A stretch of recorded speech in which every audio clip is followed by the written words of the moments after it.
अथ मंत्रपाठः।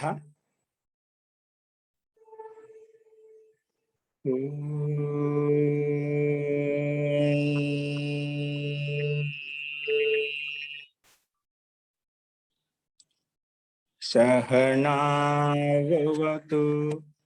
सहनौ भुनक्तु सह वीर्यं करवावहै तेजस्विनावधीतमस्तु मा विद्विषावहै।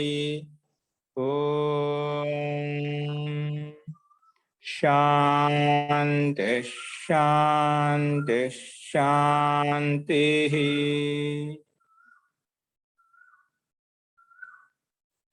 सर्वेभ्यो नमः। अंदरिकी नमस्कारम अंडी। నిన్న చెప్పిన పాఠంలో ఎవరికైనా సందేహాలు ఉన్నాయండి?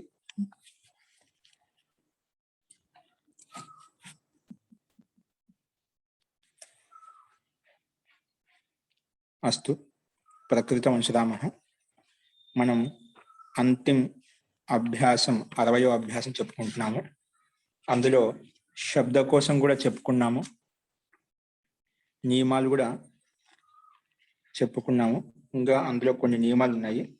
ఆ నియమాలు ఈరోజు కంప్లీట్ చేద్దాము. రాసుకోండి. నిన్న పాఠంలో మనము 198వ నియమం వరకు చెప్పుకున్నాం. ఇవన్నీ స్త్రీ ప్రత్యయాలు అని చెప్పుకున్నాము. స్త్రీ ప్రత్యయ ప్రకారం నడుస్తుంది ఇక్కడ.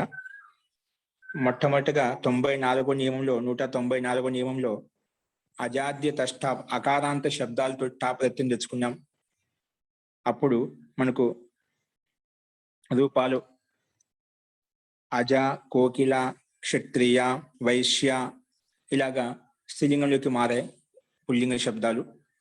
అదేవిధంగా ప్రత్యయస్తాత్ కాత్ ఇదాప్య సుపహ అనే 195వ నియమం ప్రకారంగా శబ్దానికి అంతిమంలో అకా వస్తేనా దాని స్థానం ఇకా పెట్టుకోమని చెప్పాము.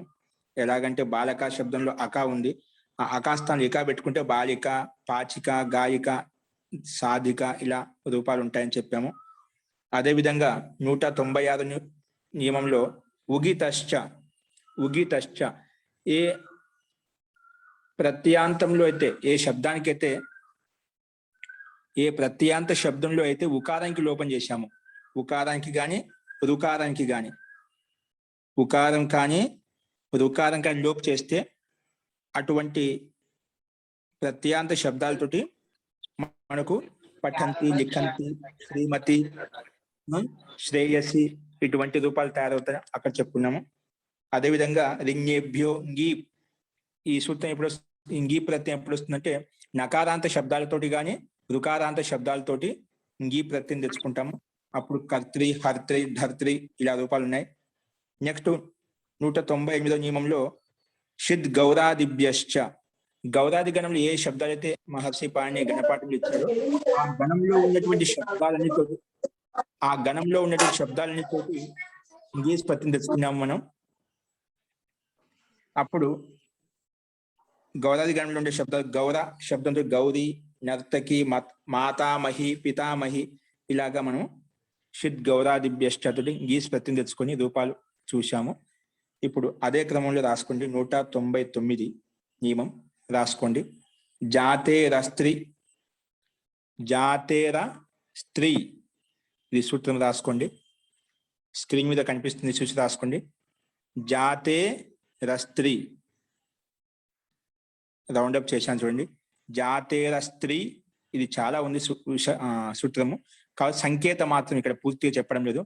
జాతేర స్త్రీ కామ పత్యుర్నో, ఇది ఒక సూత్రం. పత్యుర్నో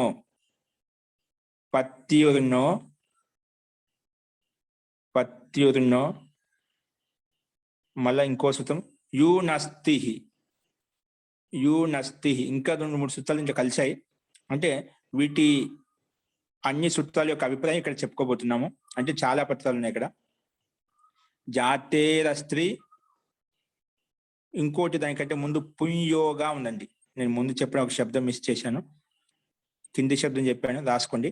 పుంయోగ, కొట్టేద్దు, అది పత్తిన కూడా ఇబ్బంది లేదు. జాతేర స్త్రీ పుంయోగాత్, పుంయోగాత్ అనండి. పుంయోగాత్.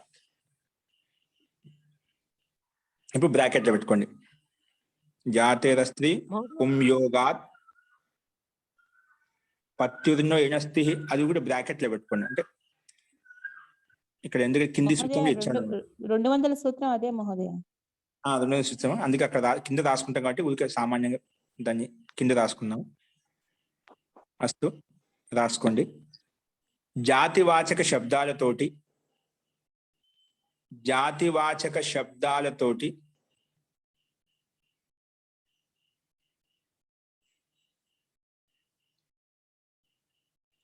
తథా అదే విధంగా స్త్రీ అర్థాన్ని చెప్పేటువంటి శబ్దాల్లో, జాతివాచక శబ్దాలతోటి స్త్రీ అర్థంలో రాయండి. స్త్రీ అర్థాన్ని చెప్పడంలో జాతివాచక శబ్దాలతోటి, అదేవిధంగా స్త్రీ అర్థాన్ని చెప్పడంలో ఈ ప్రత్యయం వస్తుంది. దీర్ఘీకారం ఈ ప్రత్యయం వస్తుంది. ఈ ప్రత్యయం వస్తుంది. ఈ ప్రత్యయం వస్తుంది. జాతివాచక శబ్దాలతోటి ఇంకా మన అదేవిధంగా స్త్రీ అర్థాన్ని చెప్పడంలో ఏ ప్రత్యయం వస్తుంది? ఈ ప్రత్యయం అంటే గీప్ అన్నమాట. అది దానికి అనుబంధం లోపం చేసి డైరెక్ట్గా చెప్పేశాము. ఈ ప్రత్యయం వస్తుంది.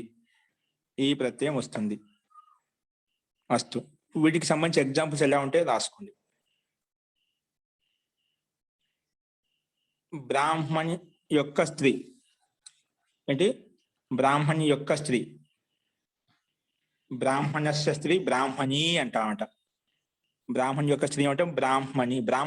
ఇక్కడ బ్రాహ్మణ పుల్లింగ శబ్దానికి స్త్రీలింగంలో ఎందుకంటే జాతివాచక శబ్దం. బ్రాహ్మణ అంటే కేవలం ఒక బ్రాహ్మణి యొక్క పత్ని బ్రాహ్మణి అంటాం లేదు. సమస్త బ్రాహ్మణ పరివారం ఏదైతే ఉందో ఆ సమస్త బ్రాహ్మణ జాతి శబ్దం తీసుకోవాలి. કોઈ వ్యక్తి విశేషం తీసుకోవాలి. బ్రాహ్మణ అంటే బ్రాహ్మణ జాతిలో ఉండే వారిని ఎలా సంబోధిస్తాం అంటే బ్రాహ్మణి యొక్క స్త్రీని బ్రాహ్మణి అని చెప్తామట. కాబట్టి ఇది జాతివాచక శబ్దం కాబట్టి జాతివాచక శబ్దాలతోటి మనం ఈ తెచ్చుకుంటేనే బ్రాహ్మణి అయిపోయింది. అందుకే రాసుకున్నాం బ్రాహ్మణ అని రాసి పదము చిన్న డాష్ ఇచ్చి దాని పక్కనే బ్రాహ్మణి. దాని మీనింగ్ తెలుగు మీనింగ్ బ్రాహ్మణి యొక్క స్త్రీ అని రాసుకుని తెలుగులో బ్రాహ్మణి యొక్క స్త్రీని బ్రాహ్మణి అని అంటాం. నెక్స్ట్ మహోదయ, బ్రాహ్మణి యొక్క స్త్రీ అంటే బ్రాహ్మణ కులంలో జన్మించిన స్త్రీ ఎవరినైనా కూడా బ్రాహ్మణి అనొచ్చా? బ్రాహ్మణుని భార్యని మాత్రమే బ్రాహ్మణి అనొచ్చా? అది బ్రాహ్మణి సంధ్య ఎవరికైతే పేరు పెట్టామో అది జన్మన కావచ్చు కర్మన కావచ్చు, బ్రాహ్మణి సంబోధించామంటే అతని యొక్క పత్ని ఎవరైతే ఉన్నామో బ్రాహ్మణి అంటాం. పత్ని విశేషమే. పత్ని విశేషం. బ్రాహ్మణ అతని పేరు వచ్చిందంటే ఆయన పత్ని బ్రాహ్మణి అయిపోతుంది.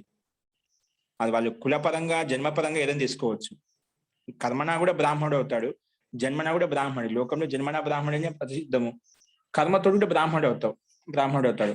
మన గీతాలు చెప్పాడు కర్మన ద్విజ ఉచ్యతే, కర్మతోటి ద్విజుడు అంటాం. అస్తు.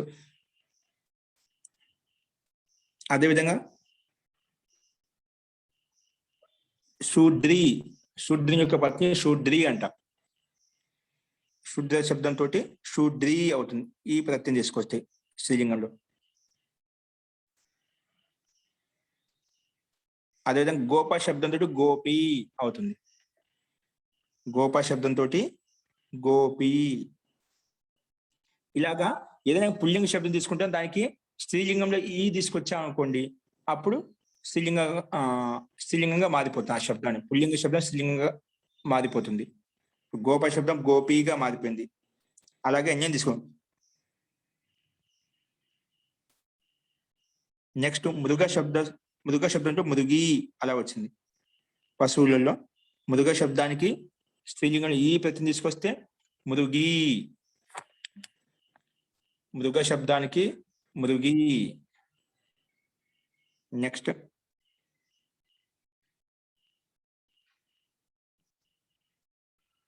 హరిణ శబ్దానికి హరిణి. హరిణ శబ్దానికి హరిణి. హరిణ శబ్దానికి హరిణి.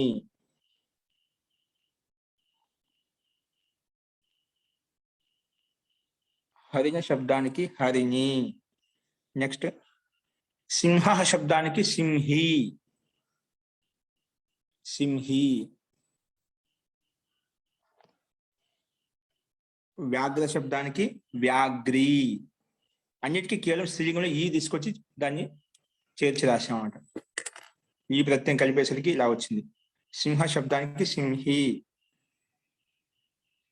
అదేవిధంగా హంస శబ్దానికి హంసి. హంసి.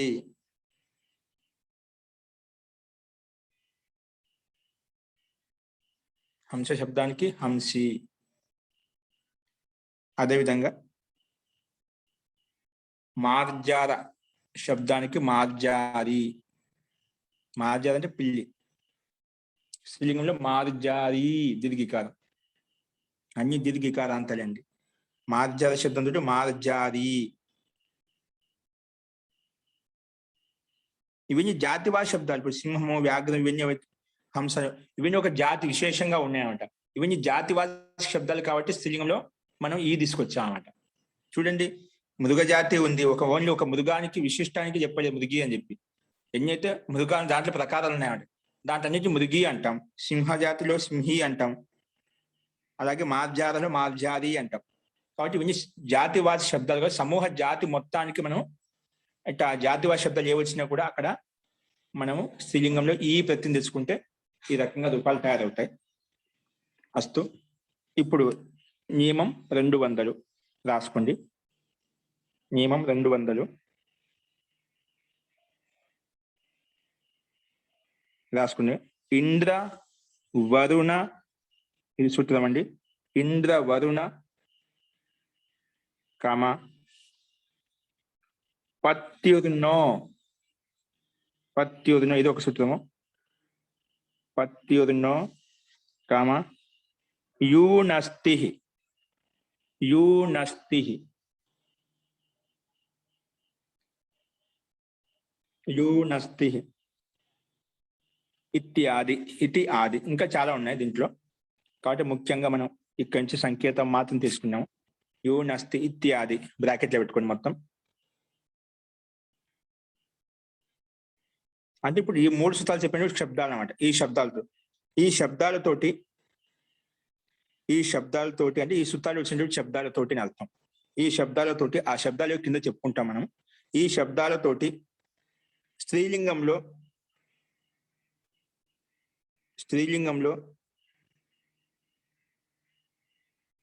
ఈ శబ్దాలతోటి స్త్రీలింగంలో రూపాలు క్రింది విధంగా ఉంటాయి.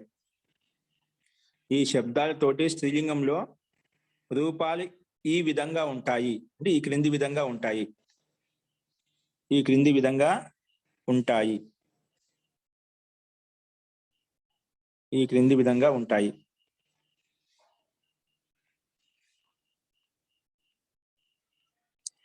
అవి రాసుకునే లాగానే ఎగ్జాంపుల్ రాసుకోండి. ఉదాహరణ ఇంద్ర శబ్దంతో.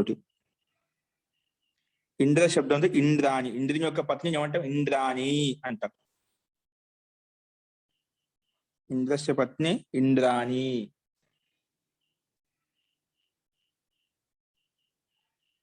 భవ శబ్దానికి భవాని. భవాని.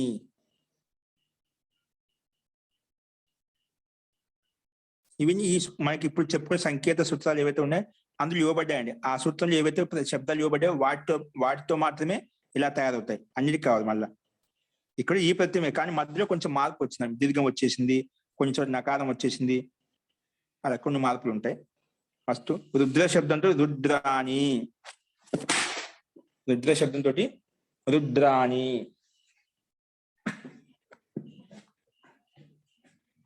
రుద్రాణి. నెక్స్ట్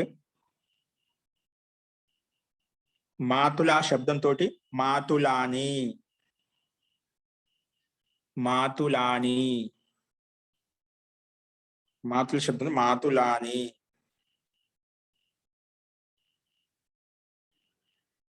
నెక్స్ట్ ఉపాధ్యాయ శబ్దంతో ఉపాధ్యాయిని. ఉపాధ్యాయాని. ఉపాధ్యాయ శబ్దంతో ఉపాధ్యాయాని. ఉపాధ్యాయ శబ్దంతో ఉపాధ్యాయాని.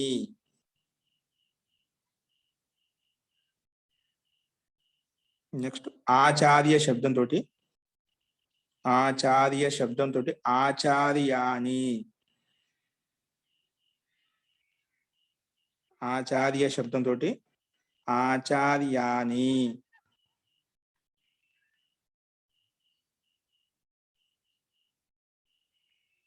ఆచార్యం యొక్క పత్ని ఆచార్యాని అంటాం.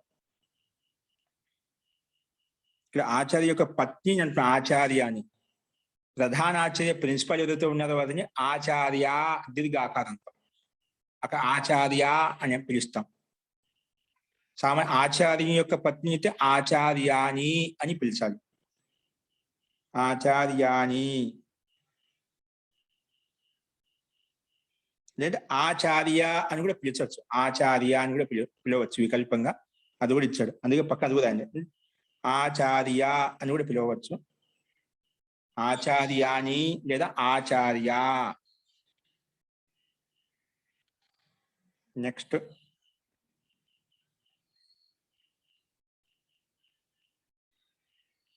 పత్యుదినో శబ్దం వచ్చింది మనకి సూత్రంలో, దానికి ఎగ్జాంపుల్ చూపిస్తున్నాడు.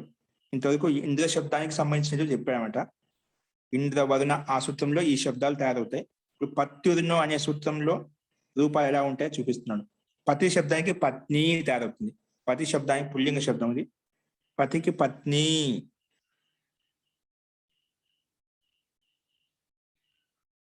యువన్ శబ్దానికి యువతి. యువన్ శబ్దానికి యువతి. యువన్ శబ్దానికి యువతి.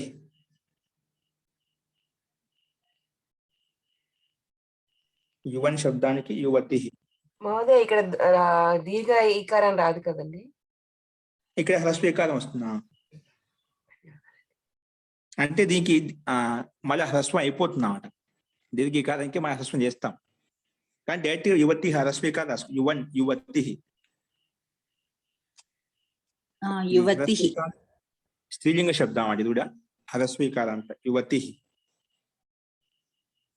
నెక్స్ట్ స్వశుర శబ్దానికి శ్వశ్రూ. శ్వశ్రూ దీర్ఘకారంతో మళ్ళీ శ్వశ్రూ.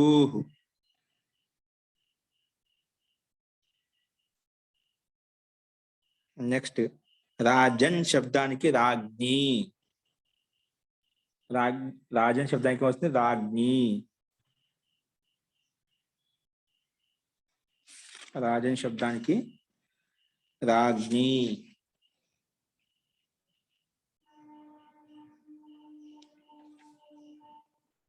అలాగే విద్వస్ శబ్దానికి విదుషి.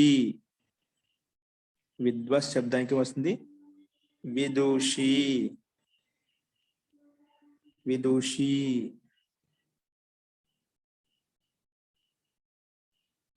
యూనస్తి అనే సూత్రానికి యువతి అనే రూపం తయారవుతుంది అన్నమాట. ఇంకా తర్వాత కూడా కొన్ని సూత్రాలు ఉన్నాయి, దాంతో కొన్ని ఎక్స్ట్రా శబ్దాలు తీసుకు. స్వసుర శబ్ద స్వశ్రూ. అదేవిధంగా రాజని శబ్దానికి రాజ్ఞి. విద్వత్ శబ్దానికి విదూషి. ఈ రకంగా మనకు రూపాలు తయారయ్యే విదూషి అని.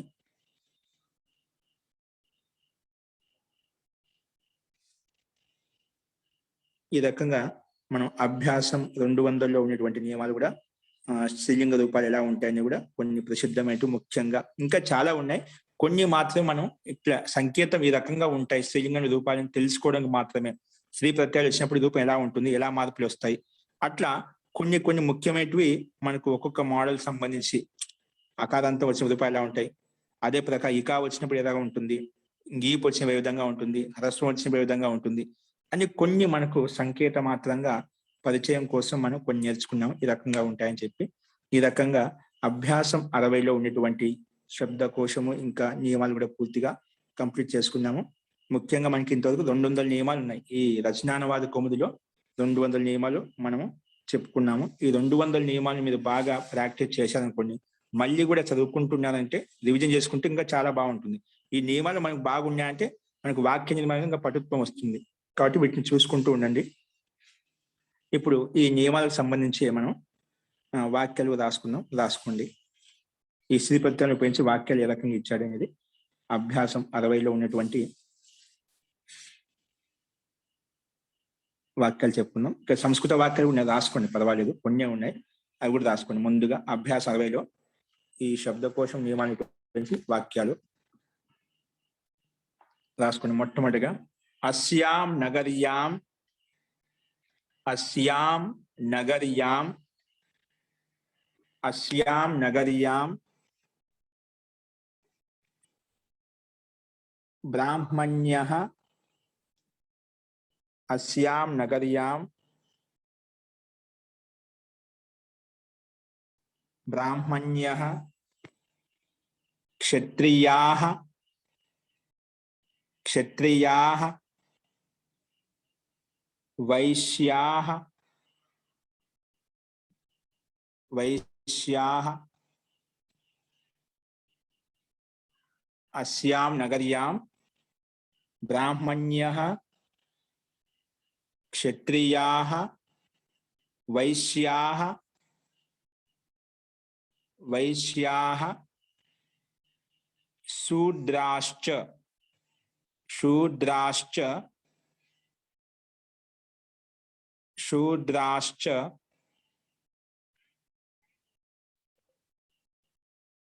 నార్యః, నార్యః అనేది విసర్గం సంధి అయిపోయి నార్యో అయిపోయింది, నార్యో వసంతి.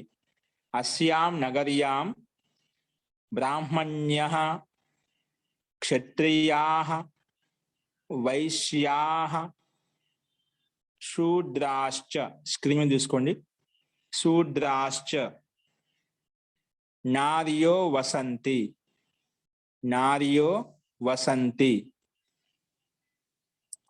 నార్యో వసంతి.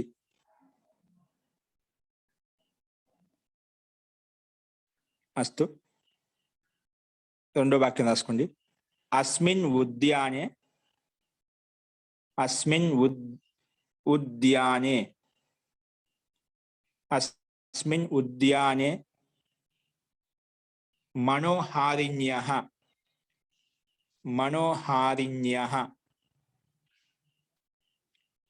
కుమార్యః, కుమార్యః తరుణ్యః, తరుణ్యః, తరుణ్యః సుందర్యః, ఇక సంధి వల్ల సుందర్యో అయిపోయింది అక్కడ, సుందర్యో. హసిచా నియమం ప్రకారంగా సుందర్యో రాజ్ఞః, రాజ్ఞః ఇవన్నీ బహువచనంలో ఉన్నాయి రూపాలు, బహుస్త్రీలింగ బహువచనంలో ఉన్నాయి. రాజ్ఞః యువతయః, యువతయః, యువతయః ససుఖం భ్రమంతి, ససుఖం భ్రమంతి, ససుఖం భ్రమంతి, ససుఖం భ్రమంతి.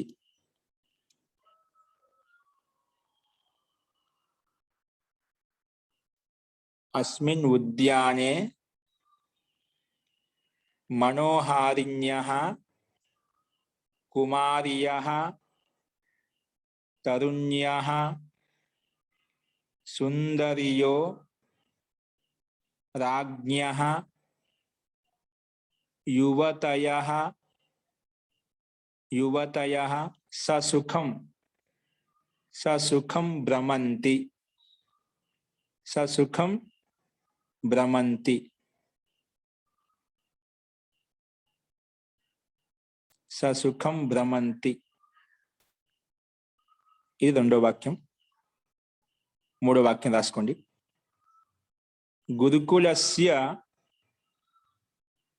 ఆచార్య, స్త్రీలింగం నుండి, గురుకులస్య ఆచార్య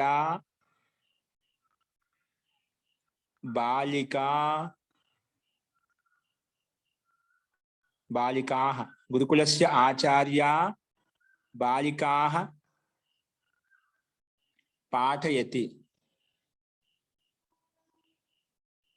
గురుకులస్య ఆచార్య బాలికాః పాఠయంతి. పాఠయతి సారీ.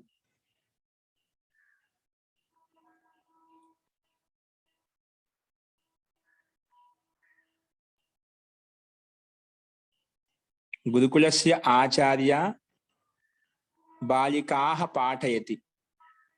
గురుకులస్య ఆచార్య బాలికాః పాఠయతి.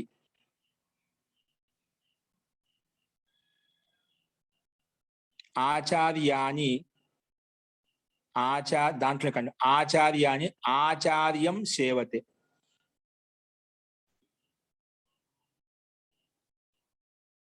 ఆచార్యాని ఆచార్యం సేవతే. ఆచార్యాని ఆచార్యం సేవతే. ఆచార్యాని ఆచార్యం సేవతే.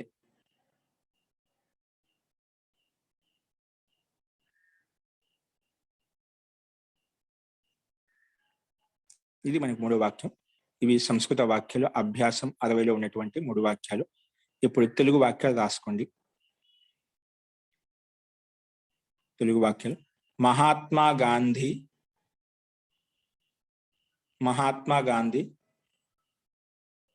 మేక యొక్క పాలు తాగుతూ ఉండేవాడు. మహాత్మా గాంధీ మేక యొక్క పాలను తాగుతూ ఉండేవారు. మహాత్మా గాంధీ మేక యొక్క పాలను తాగుతూ ఉండేవారు.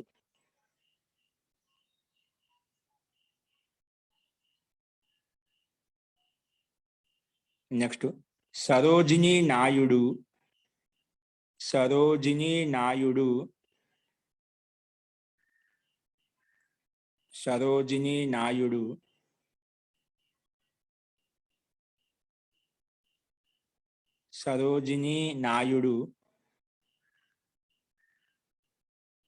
భారతదేశానికి కోకిలగా ఉండేది. సరోజినీ నాయుడు భారతదేశానికి కోకిలాగా ఉండేది.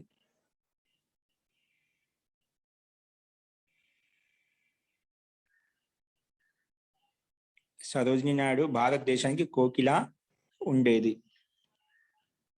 నెక్స్ట్ కోకిల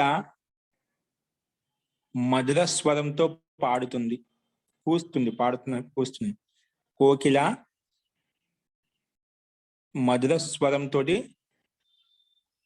పాడుతుంది అంటే అంత స్వస్వరంగా అది వాయిస్ వాణి అనేది ఆ రకంగా ఉంటుంది. కూస్తుంది లేదా పాడుతుంది. కోకిల మధుర స్వరంతో కూస్తుంది. నెక్స్ట్ 4వది పిల్లి. ఇవన్నీ స్త్రీలింగం అండి. ఇప్పుడు అన్ని స్త్రీలింగ ప్రత్యయం నడుస్తుంది కాబట్టి మొత్తం స్త్రీలింగ శబ్దాలు తీసుకోవాలి మీరు. పిల్లి, ఎలుక, పిల్లి, ఎలుక,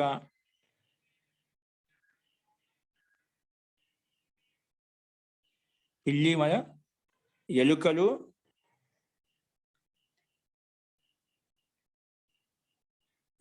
పిల్లి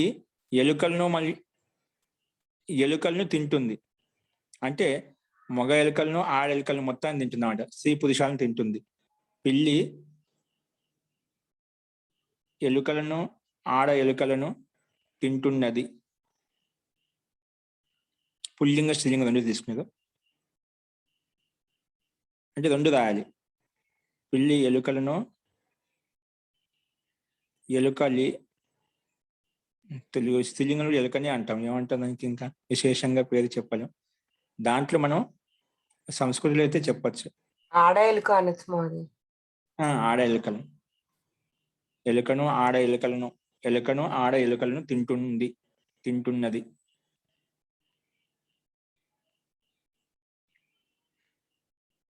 పిల్లి ఎలుకలను ఆడ ఎలుకలను తింటున్నది.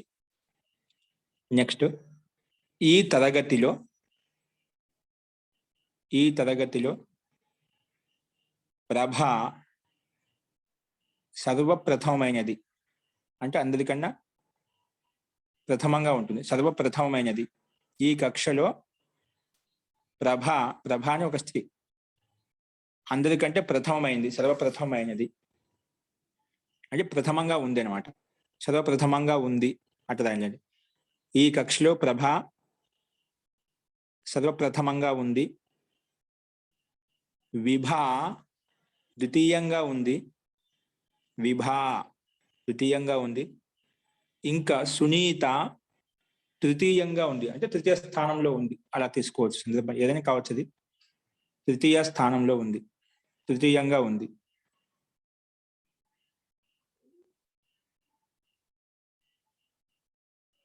అస్తు. నెక్స్ట్ బ్రాహ్మడు బ్రాహ్మణితోటి,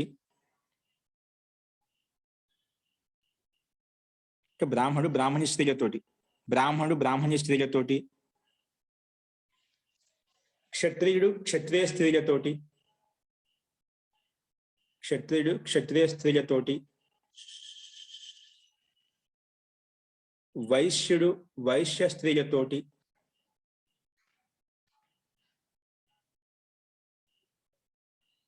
వైశ్య స్త్రీలతోటి,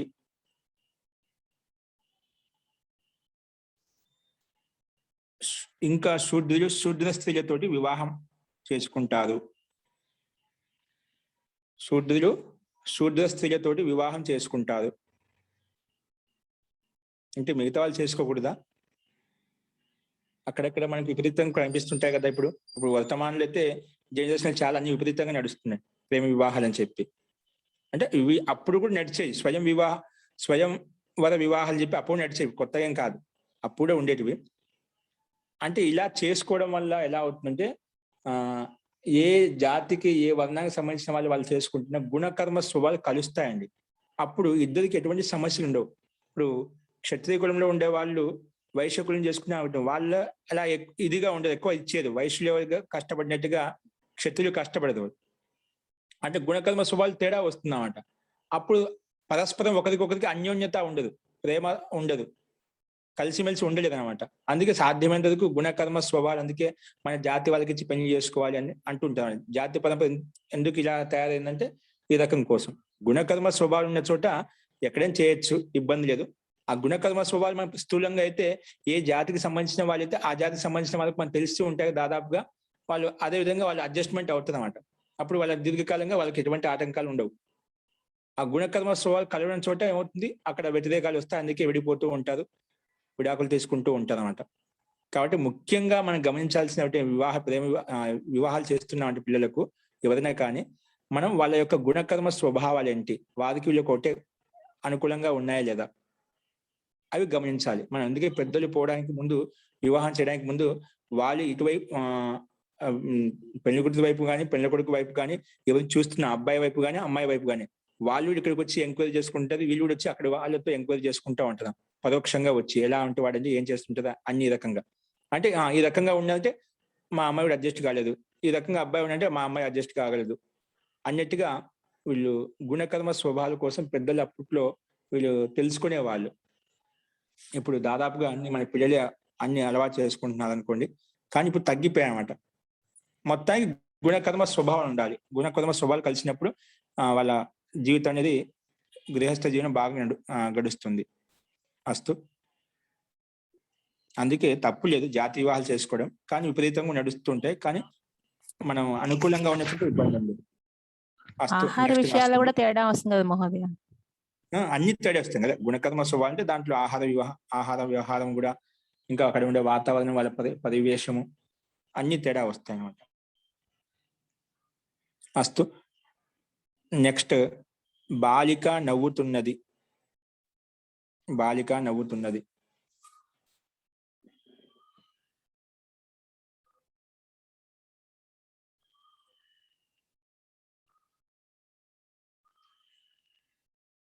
గాయిక పాడుతున్నది.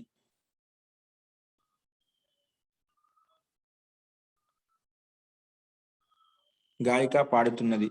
ఇంకా అధ్యాపిక చదివిస్తున్నది.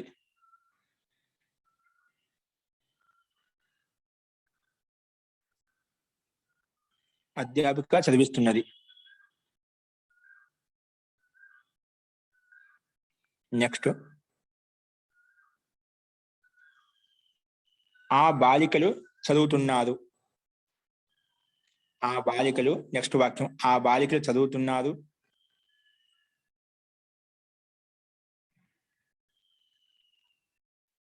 ఆ బాలికలు చదువుతున్నారు. ఇంకా నవ్వుతున్నారు.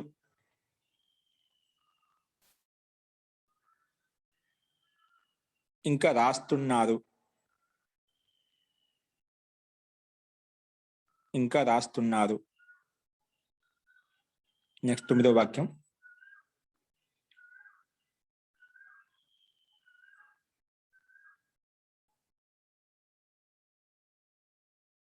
చిన్న చెల్లెలు. చిన్న చెల్లెలు. నెక్స్ట్ వాక్యం. ఇష్టమైన స్త్రీ అంటే ప్రేయసి, ప్రియమైన స్త్రీ.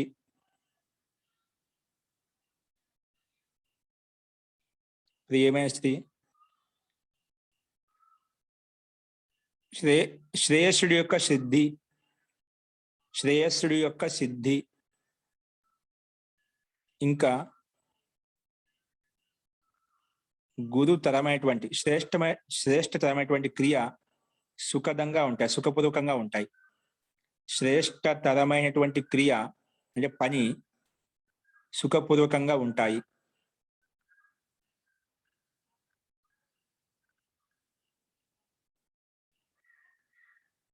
ఇంట్లో చిన్నవాళ్ళు ఎవరైనా అందరినీ గౌరవిస్తాం, ప్రేమిస్తూ ఉంటాం. చిన్న చెల్లెలైనా తమ్ముడైనా ఎవరైనా కానీ ప్రియమైన స్త్రీ ఉంటే వాళ్ళు కూడా అక్కడ కూడా వాళ్ళు ప్రేమించబడతారు.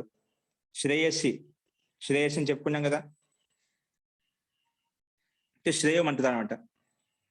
శ్రేయస్ అంటే ఐశ్వర్యయుక్తమైన స్త్రీ. శ్రేయస్ అంటే ఐశ్వర్యం కలిగినటువంటి స్త్రీ. ఈ రోజుల్లో చాలా మంది కట్న కానుకలతో ఐశ్వర్యం తీసుకొని వస్తా ఉంటారు. వాళ్ళు కూడా ఆ డబ్బును చూసి, అంటే డబ్బు ముఖ్యం కూడా కాదు, కొన్ని చోట్ల డబ్బు కూడా ప్రాధాన్యంగా ఉండి డబ్బునే ప్రేమిస్తూ ఉంటారు. మొత్తం ఐశ్వర్యవంతమైన స్త్రీని కూడా ఆయన ప్రేమిస్తూ ఉంటారు. ఎందుకంటే సిద్ధి, ఎందుకంటే అన్ని రకాలుగా ఐశ్వర్యం నాటి. ఇంకా శ్రేష్టమైన కర్మ ఏదైతే ఉందో ఇవన్నీ చేస్తూ ఉన్నామంటే అవి ఖచ్చితంగా సుఖపూర్వకంగానే ఉంటాయి అన్నమాట. ఇవన్నీ సుఖపూర్వకంగా ఉంటాయని చెప్తున్నాడు. అస్తు. నెక్స్ట్ 13వ వాక్యం. 13 కాదు, 11వ వాక్యం, 10వ వాక్యం. మాధురి చదివింది. మాధురి చదివింది అయిపోయింది భూతకాలంలో. మాధురి చదివింది. విని స్త్రీలింగ శబ్దాలు చెప్పేస్తున్నాను, పుల్లింగ శబ్దాలు ఏమి లేవు ఇక్కడ. మాధురి చదివింది, రాసింది, తినింది, తినేసింది. చదివింది ఇంకా తినేసింది.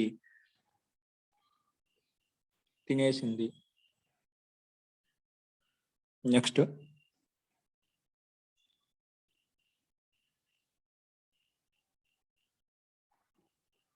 ఈ మానిని, నెక్స్ట్ వాక్యం, ఈ మాని అంటే ఈ మానినీయురాలు. ఈ మానిని అంటే మానీయురాలు అంటే గౌరవింపదగినది. ఈ మానినీయురాలు మనోహారిని, దాంట్లో కామ పెట్టి మనోహారిని, కామిని, ఇవన్నీ స్త్రీలు అన్నమాట. మనోహారిని, కామిని,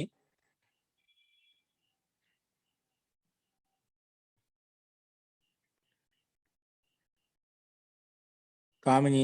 ఇప్పుడు దండిని తపస్విని హోగయి. దండిని తపస్విని అయ్యింది. ఈ మాన్యురాలు, మనోహారిని, కామిని, ఇవన్నీ వీటికి విశేషణ, అంటే ఆ స్త్రీకి విశేషణం. ఈ మాన్యురాలు, మనోహారిని, కామిని ఇప్పుడు దండిని తపస్విని అయ్యింది. ఆ స్త్రీ, ఇవన్నీ విశేషణాలు ఆ స్త్రీకే. అనేటువంటి గౌరవింపదగినటువంటి స్త్రీ అంట. ఆయన మనోహారిని అంటే మనోహరంగా ఉంది. కామిని అంట కమనీయంగా ఉంది. ఇప్పుడు దండిని తపస్విని హోగయి అంటే దండం ధరించి తపస్వి అయిపోయిందంట.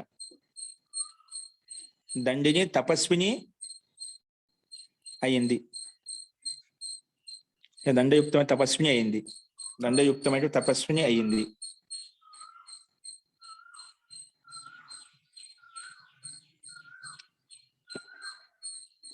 అస్తు. నెక్స్ట్ అండి, 12వ వాక్యం. ప్రకృతి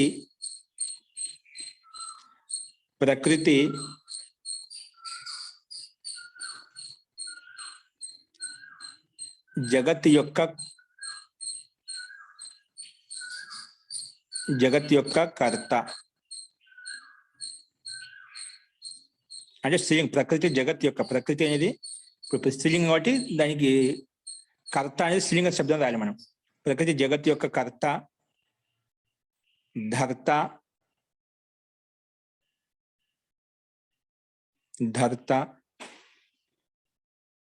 ఇంకా హర్త. ఈ ప్రకృతిని ఇప్పుడు చాలా మంది వైద్యానికి ఇదే అంటండి, ఈ ప్రకృతి అన్నికి కర్త, ధర్త, హర్త. అంటే ఈ ప్రకృతి స్వయం ఆటోమేటిక్ నడుస్తూ ఉంది, ఇక్కడ ఆత్మతత్వం అంటూ పరమాత్మతత్వం అంటూ ఏం లేదు అని చెప్పి నాస్తికులు కొంతమంది అంటూ ఉంటారు అన్నమాట. మొత్తానికి మూలము ఈ ప్రకృతే. ప్రకృతిలో కొన్ని క్రియలు అలా జరిగిపోతూ ఉన్నాయి అంతే, దీన్ని ఎవరించే పరమాత్మ నడిపించాల్సిన అవసరం లేదు అని కొంతమంది నాస్తికులు అలా అంటుంటారు అన్నమాట. ఫస్ట్ ప్రకృతి జగత్ యొక్క కర్త, ఈ ప్రకృతిలో నడుస్తుంది.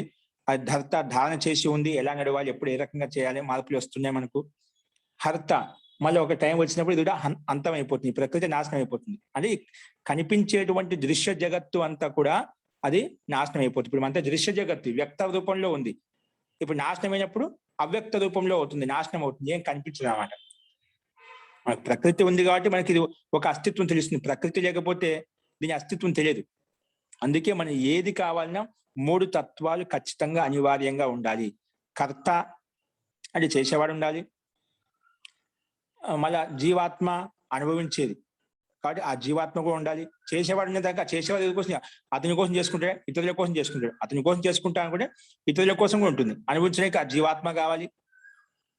తర్వాత అనుభవించేటువంటి వస్తువు ఏదైతే ఉందో, పదార్థం ఏదైతే ఉందో అక్కడ ఒక తత్వం కూడా కావాలి. అంటే 3 తత్వాలు మనకు ఖచ్చితంగా ఉండాలన్నమాట. అప్పుడే మనకు దాని యొక్క ఉపయోగిత అనేది ఉంటుందన్నమాట. కాబట్టి 3 తత్వాలు, 3 గుణాలు మనకు శాస్త్రం చెప్తుంది, వేదాలు చెప్తున్నాయి, 2 కాదు. కాకపోతే మనకు అంత సూక్ష్మంగా ఆలోచించలేం కాబట్టి సర్వం ఇదం ఖలు బ్రహ్మ అని చెప్పి అన్ని ప్రకృతి యొక్క అంశాలే. జీవాత్ముడు ప్రకృతి యొక్క అంశమే, ప్రకృతి కూడా ప్రకృతి యొక్క అంశమే అది చెప్పుకుంటాం. ఎందుకంటే ప్రళయావస్థలో మొత్తం నాశనం అయినప్పుడు, ప్రళయావస్థలో మొత్తం విలీనం అయిపోతాయి. ప్రకృతిలో విలీనం అయిపోతుంది. దృశ్య జగత్ అంటే విలీనం అయిపోతుంది సూక్ష్మ రూపంలో. జీవాత్మ కూడా సూక్ష్మ రూపంలో అయిపోతుంది. ఆత్మ కూడా తన రూపంలో సూక్ష్మంగా అది ఉంది మనకు. ఇవన్నీ తన రూపంలో లీనం అయిపోతాయన్నమాట, మూల ప్రకృతిలో లీనం అయిపోతాయన్నమాట. అప్పుడు కనిపించే కాబట్టి ఇవన్నీ ఆత్మలో లీనం అయిపోయాయని అలా మనం ఊహించుకుంటాం, దాన్ని వ్యక్తపరచలేం కదా. ఇవన్నీ పరమాత్మ లీనమైపోయి, అన్నిటికీ కారణం పరమాత్మ. కరెక్టే, పరమాత్మ అన్నిటికీ ఆధారము, మనకు ఆశ్రయం ఇస్తున్నాడు, అన్ని రకాలుగా దాన్ని వ్యక్తపరిచి మనకు అన్ని మార్గదర్శనం చూపిస్తున్నాడు కాబట్టి పరమాత్మే. కానీ పరమాత్మ యొక్క అంశం అది కాదు. 3 తత్వాలు భిన్న భిన్నంగా ఉంటాయి, కానీ అన్నిటికీ కర్త ధర్త అన్ని చేయించేది ఆ పరమాత్మే. అస్తు. 13వ వాక్యం. కవయిత్రి కవిత రచిస్తున్నది.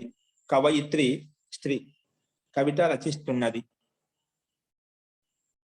కవయిత్రి కవిత రచిస్తున్నది. నెక్స్ట్ అండి,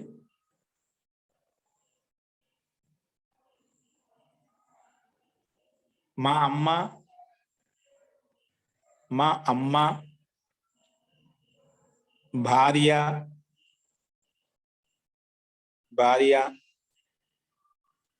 చెల్లెలు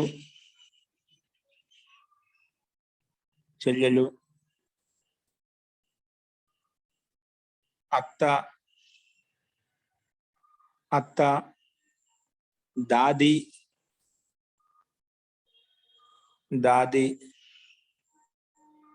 ఇంకా అవ్వ అంటే అమ్మమ్మ, అంటే నానమ్మ, అమ్మమ్మ. ये आजकल यहाँ पर ही रहते.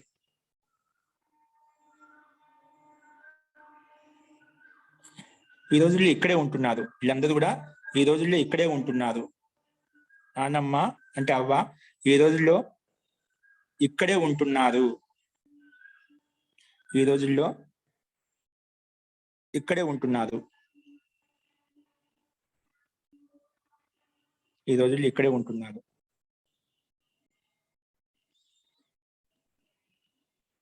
ఓకే, నెక్స్ట్ వాక్యం. సుందరి కుమారి అనేది విశేషణంగా ఇచ్చాడు. సుందరమైనటువంటి కుమారి, కిషోరి,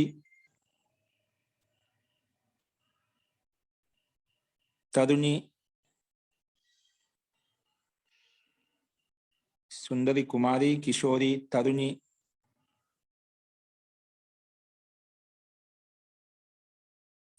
స్త్రీల యొక్క సౌందర్యము, స్త్రీల యొక్క సౌందర్యము,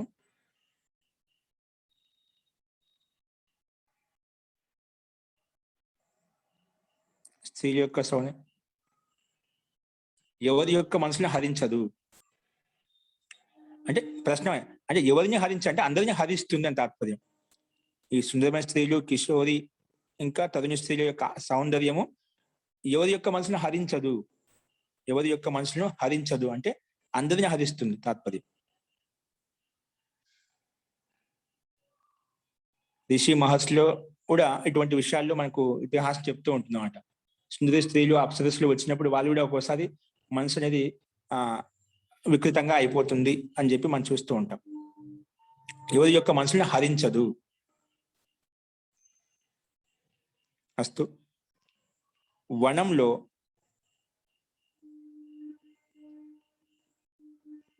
జింక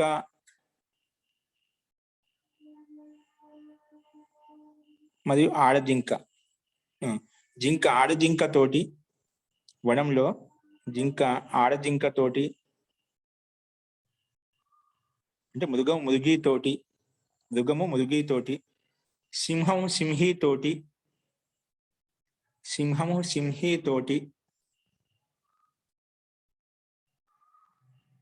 ఆడసింహం తోటి, అదేవిధంగా పులి ఆడపులి తోటి, వ్యాఘ్రము వ్యాఘ్రి తోటి తిరుగుతున్నాయి. వ్యాఘ్రం వ్యాఘ్రి తోటి అంటే పులి అనేది ఆడపులితో తిరుగుతున్నాయి. బహువచనం చాలా ఉన్నాయి కాబట్టి తిరుగుతున్నాయి.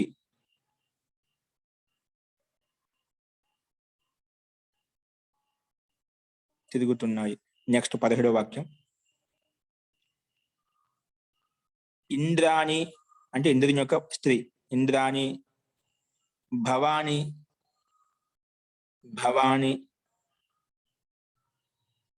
ఆచార్యాని అంటే ఆచార్యుని యొక్క స్త్రీ, ఇంకా ఆచార్య అంటే ప్రధాన ఆచార్య, ముఖ్య ఆచార్య ఎవరైతే ఉన్నారో ఆచార్య ఎల్లప్పుడూ పూజనీయులు,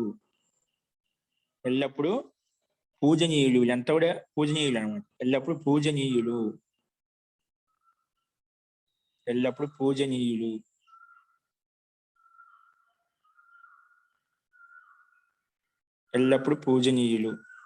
నెక్స్ట్ ఉంది విదూషి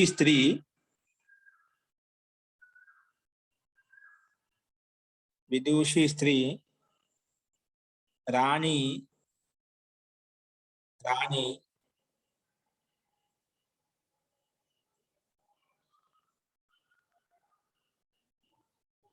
అంటే ఇక్కడ స్త్రీ రాణి విడిడి కాకుండా విదూషి రాణి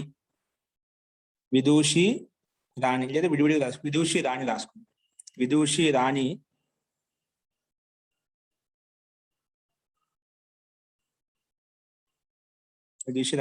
గురు పత్ని అంటే గురువు యొక్క పత్ని, అంటే గురువు భార్య,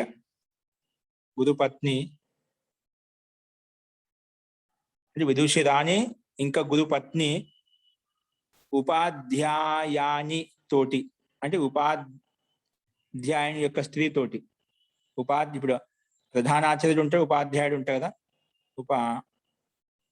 అధ్యాపకుడు ఉపాధ్యాపకుడు అని మనం చెప్తుంటే అలాగా ఉపాధ్యాయుని ఉపాధ్యాయురాలితోటి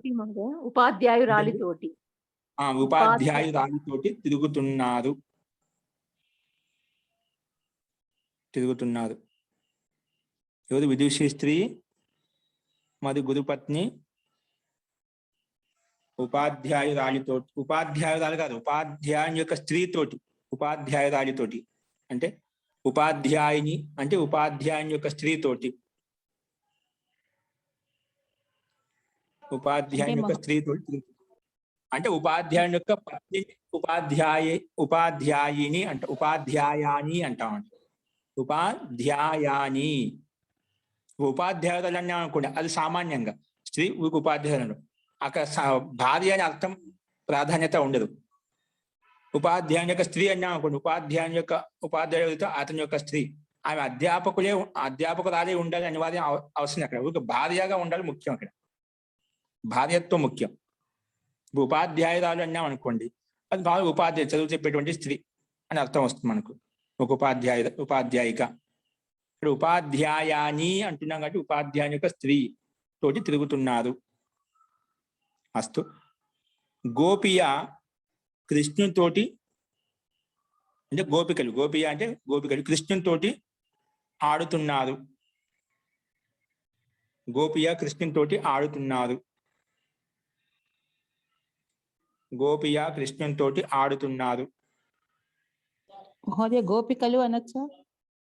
జీ రాసుకో. గోపికలు, గోపి అనే హిందీ పదం గోపి అనే, గోపికలు కృష్ణుతోటి ఆడుతున్నారు.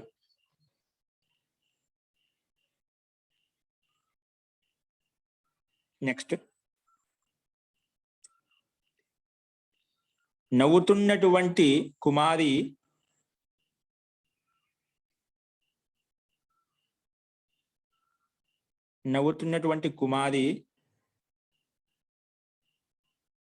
ఎదురుగా వస్తున్నటువంటి నవవధువును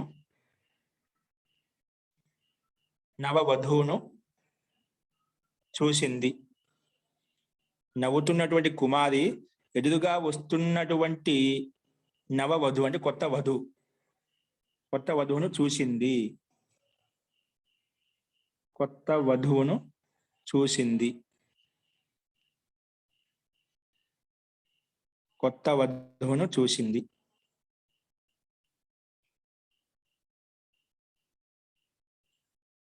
అస్తు.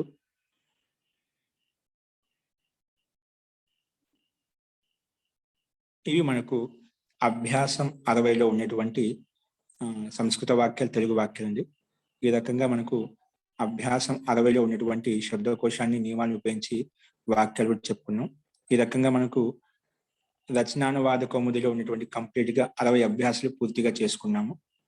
ఇవన్నీ మనకి 60 అభ్యాసాలు కూడా మనం ఏవైతే మనం చెప్పుకున్నామో వీటిని ఇంకా క్రమంగా ఒకసారి రివిజన్ చేసి మనం మళ్ళీ ఎవరికైనా చెప్పినప్పుడు కానీ, లేదా మనమే అట్లా అభ్యాసం చేసినప్పుడు మనకు ఇంకా పూర్తిగా మనకు ఒక పటుత్వం అనేది వాక్య నిర్మాణ అభ్యాసం అవుతుంది. చాలా మందికి తెలిసే ఉంటుంది ఇప్పటికి. ఇప్పుడు వాక్య నిర్మాణం ఎలా ఉంటుంది, ఏ రకంగా తీసుకుంటున్నాం, ఎక్కడ విభక్తి మారుతుంది, ఎక్కడ క్రియాపదం మారుతుంది, ఎక్కడ అవ్యయపదం వస్తుంది, మీకు చాలా మటుకు ఐడియా వచ్చేసింది. కాబట్టి ఈ రకంగా వీటిని నిరంతరం అభ్యాసం చేస్తూ ఉండండి, ప్రాక్టీస్ చేస్తూ ఉండండి. దీంట్లో ఉండే వాక్యాలు ఆన్సర్స్ రేపు చెప్పుకుందాము. ఇప్పుడు మనకు అభ్యాసం 59లో 60లో ఉన్నాయి కాబట్టి పూర్తిగా చేద్దాము. అస్తు. మంత్రపాఠ.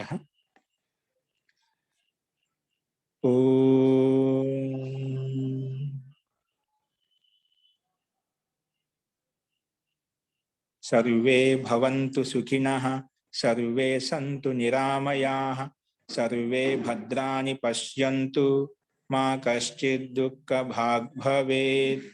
ఓం శాంతి శాంతి శాంతి.